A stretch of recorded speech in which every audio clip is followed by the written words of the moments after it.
예, 한일 갈등이 깊어지는 가운데 일본에서는 참의원 선거가 치러졌습니다. 이번 일본 참의원 선거 결과가 우리나라에 대한 수출 규제를 비롯해서 한일 관계에 어떤 영향을 미칠지 서울대학교 일본연구소 남기정 교수님과 자세한 이야기 나눠보도록 하겠습니다. 남 교수님, 예, 안녕하세요. 예, 안녕하세요. 예상대로 자민당이 참의원 선거에서 과반 의석은 차지했는데 이번 선거 결과가 어떤 의미가 있다고 보십니까? 예, 그 자민당과 공명당의 연립 여당이 이 과반 의석을 확보한 건데요. 예, 자민당 단독으로는 과반 의석 확보에는 실패했습니다. 네.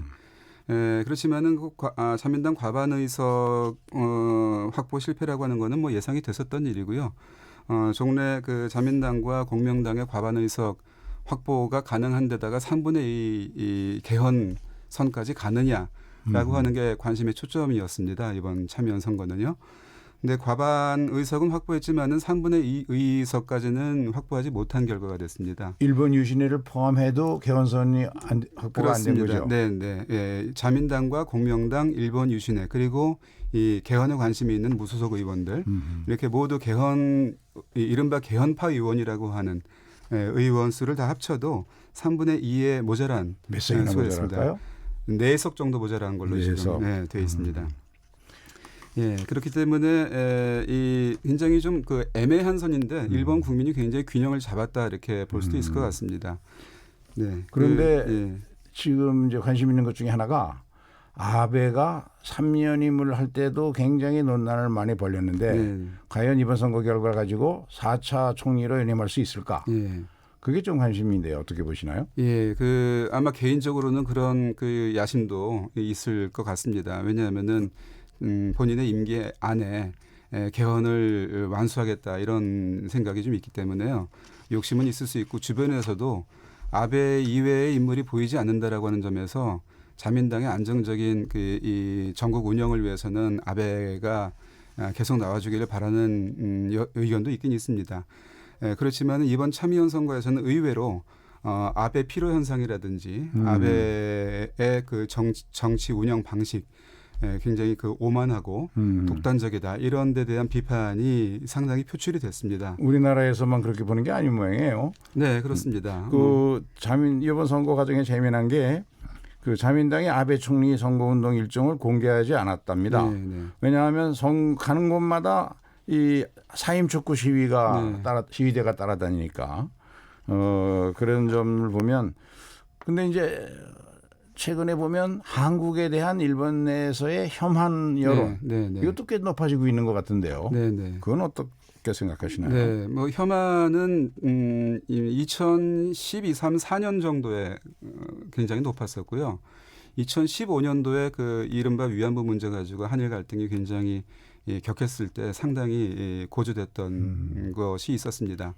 그때가 가장 심했던 것 같고요. 이번 강제징용 판결 이후에는 어떤가요? 강제동원 문제로 이제 한국에 대한 관심, 특히 이제 이 문제와 관련해 가지고도 이 위안부 문제에 더해서 역사 문제가 여전히 논란이 되는 것에 대해서 일본 안에서는 역시 그 일본식의 용어로서 이 한국 피로 현상, 사주의 피로 현상이라고 하는 게 있기는 있습니다만은 과거와 같은 그런 뭐랄까요, 한국 피로 문제를 가지고 뭐 상품한다라든지 하는 정도까지는 가지 않는.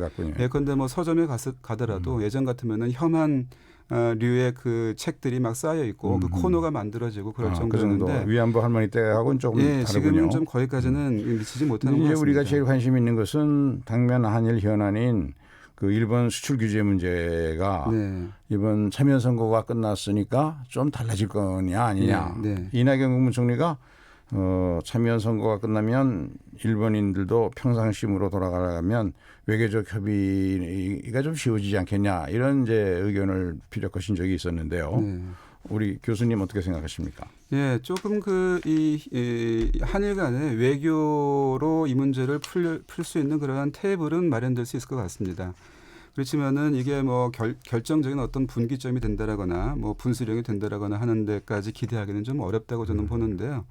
왜냐하면은 우리 일각에서는 이번 조치가 마치 참의원 선거를 겨냥해서 참의원 선거에서 보수 우익을 결집시키고 그렇게 조직화된 그런 힘으로 이제 개헌으로의 모멘텀으로 삼겠다라고 하는 식으로 해석하는 사람들이 좀 있습니다만은 저는 그거에 대해서는 약간 유보적입니다. 근데 물론 이 참여연 선거에서 이 자민당한테 역풍으로 작용할 수 있는 연금 문제라든지 소비세 인상 문제, 이 생활에서의 문제 같은 것들이 자민당에게 굉장히 그 불리한 그런 이슈이기 때문에 그 이슈를 잠재우는 이슈로서 뭐 이슈가 작용할 수는 있습니다. 그렇지만은 이게 그거 이상의 적극적인 의미를 지고 있었다라고는 생각하지 않거든요. 근데 일부에서는 또 아베 정권의 핵심 지도자들 중에서는 그 소위 이제 동북아 또 나아가 아세아에서 일본이 패권 국가가 되기 위해서는 한국을 경제적으로 종속시켜야 되는데 한국이 너무 커졌다. 네. 그래서 다시 90년대 이전과 같은 경제적 종속관계로 만들어야 된다. 뭐 그런 주장을 피는 사람들이 있는 모양이에요. 사석에서. 네. 그에 대해서는 어떻게 생각하십니까? 예, 경제적이고도 또 안보적인 군사 안보적인 그러한 어떤 파워 시프트가 한일 간에 일어나고 있는 것도 사실이죠. 그러니까 크게 이 동북아시아 미중 간의 파워 시프트가 일어나고 있는 것과 이 또 이 좀 그 좁은 지역에서 동북아시아의 좁은 지역에서 한일 간의 그런 국력의 수렴 현상이 일어나는 거는 이거는 사실입니다. 그래서 그거에 대해서 일본인들이 뭐 신경 쓰고 있는 거는 사실이죠. 특히 이제 수상 관저라고 우리가 얘기하는 이 총리와 그 주변 사람들 이 가지고 있는 생각에는 그런 생각들이 있다고 봅니다. 그런데 2017년도에 우리 문재인 정부가 출범한 지 한 4년 정도 지난 시점에서 나온 전략 보고서에는 한국과의 역사 마찰이라고 하는 감소하더라도 냉각 관계를 전제하고 한일 관계를 운영한다. 그러니까 한국이 예컨대 지나치게 이 동북아시아에서 특히 남북 관계에서 앞서 나갈 경우에는 미일 동맹을 통해서 한국을 견제한다. 한국의 움직임을 막는다. 뭐 이런 정도까지도 결론이 나와 있습니다. 네. 근데 뭐 거기에다가 이제 경제적인 이유까지 더해져서 그러한 한국에 대한 견제 심리라고 하는 것이 그 주변에 있는 거는 사실입니다만 그러니까 문재인 좀 약간 다른 것 같습니다. 청와대 그 안보특보인가요? 외교안보특보가 네. 일본 정권이 문재인 정부의 친북 친중 네네. 반일의 프레임을 씌우고 있다면서 한국 정권을 바꿔보겠다는 것이라는 식으로 왜냐하면 후지 TV 망언이 있고 그랬으니까요. 네네. 그런 얘기까지 했는데 이런 식으로 일본 지도자들이 생각을 가졌다면 정말 시대착오적인 생각인데요. 네, 물론입니다. 당장 이제 문제는 24일까지 여론 수렴하고 또 그 뒤에 가기 결정하면 8월 중에는 시행할 수 있는 이 화이트리스트 그 안보 신뢰 국가에 대한 그 수출 그 대상에서 수출 우리를 제외시킨다. 이런 이제 일본의 방침이 이번 이제 그 참여연 선거 결과로 좀 바뀔 가능성이 어떨 거냐. 이게 지금 초미의 관심인데요. 여기에 대한 남 교수님 생각은 어떠신가요? 네, 이 문제는 일본 스스로가 지금 오히려 이 스스로 만든 곤란 속에 지금 있는 문제라고 생각됩니다. 일본은 지금 처음에 이 강제 동원 문제하고 결부시켜서가 이 조치가 나온 것처럼 설명을 하다가 또 경산성에서는 그런 설명도 하는데요. 외무성은 이거를 적극적으로 부인하고 있고 또 이 역사 문제와의 관련이 없는 방향에서 이 문제가 지금 풀려야 된다라고 하는 그런 입장들을 가지고 있습니다. 그런 점에서는 지금 이 강제동원 문제와 이 문제를 결부시켜가지고 설명하기 좀 어려운 상황에 지금 있거든요. 근데 화이트 국가 리스트에서 제외한다 또는 뭐 거기서 제외할 수 있다라고 하는 명분으로 가져왔던 것은 한국이 이 안보 문제와 관련해 가지고 무역 관리 질서를 유지를 하는데 적극적으로 협력을 했어야 되는데 그런 협력이 모자랐다라고 하는 거였거든요. 그러니까 이 문제에 대해서 우리가 분명하게 그런 적이 없었다라든지 또 앞으로 그럴 생각이 없다라고 하는 거를 분명하게 얘기를 하면은 이렇게 가기 어려운 그런 상황입니다. 그리고 일본인들은 정치 문제와는 별도로 경제와 관련해 가지고는 특히 일본의 국민과 경제인들은 정치와 별도의 영역에서 경제가 경제 논리로 움직여야 된다라고 하는 강한 신념을 가지고 있거든요. 그래서 남 교수님께서 왜 어디선가 지금 최근에 일본 행보를 저강도 복합 전술 이렇게 표현하셨는데 네네. 혹시 앞으로 이런 저강도 복합 전술이 추가적으로 어떤 제재를 추가함으로써 어떻게 이어질 거 아니냐 그런 걱정들 하는데요. 혹시 있다면 어떤 방법을 취할까요? 네, 저는 그런 가능성이 있다고 봅니다. 왜냐하면은 이 명백하게 명시적으로 이 강제동원 문제를 풀라라고 하는 식으로 지금 얘기는 못 하고 있지만 이게 두 가지가 결부된 거는 거의 일본 사람들의 속내에는 있는 거거든요. 그러니까 근데 적어도 이 문제가 지속되는 한 일본으로서도 뭔가 메시지를 던지면서 일본이 이 문제를 풀어달라라고 하는 숙제를 던지고 있다라고 하는 메시지는 계속 던질 겁니다. 근데 그 던지는 그러한 조치들이 WTO 위반으로 간다라거나 이렇게 일본인들이 스스로 강조하는 그러한 법 질서를 국제적인 법 질서를 해치는 그런 방향으로 나가기 어려울 거라고 봅니다.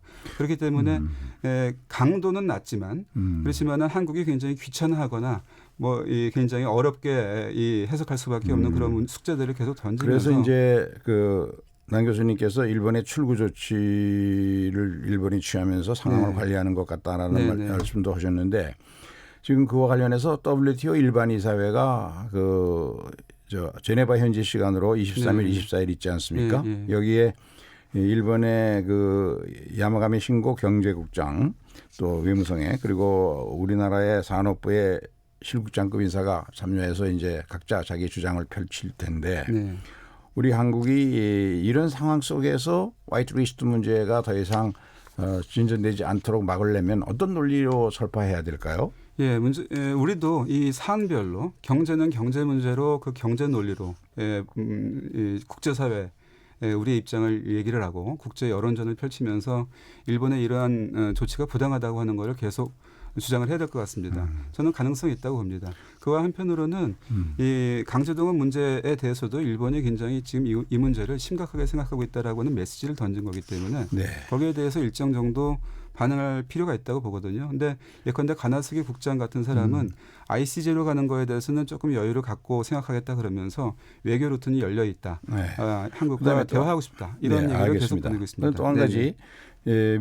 한일 위안부 합의 때는 미국 오바마 정부가 개입했었잖아요. 근데 지금 이제 볼턴이 23일인가 일본 거쳐서 한국에 오는데 그래서 한국 청와대 정인영 안보실장이라든가 강경화 장관, 정경두 장관 만나죠. 혹시 미국이 어떤 형식으로 개입하려고 할까? 그 점에 대해서 짧게 한 말씀해 주시면. 역사적으로 봤을 때 미국이 개입해서 우리에게 이렇게 좋았던 선례는 별로 없습니다. 그렇죠.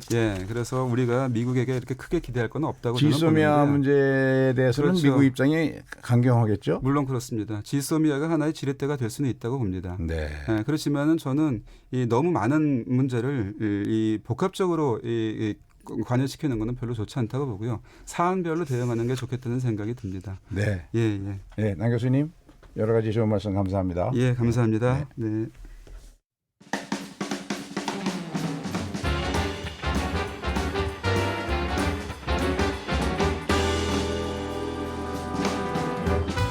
여러분의 아침을 책임집니다.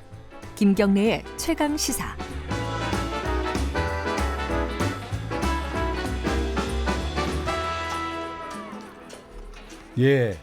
매일매일의 가장 핫한 스포츠 소식을 가장 빠르게 전해드립니다. KBS 스포츠 취재부 박주미 기자가 나왔습니다.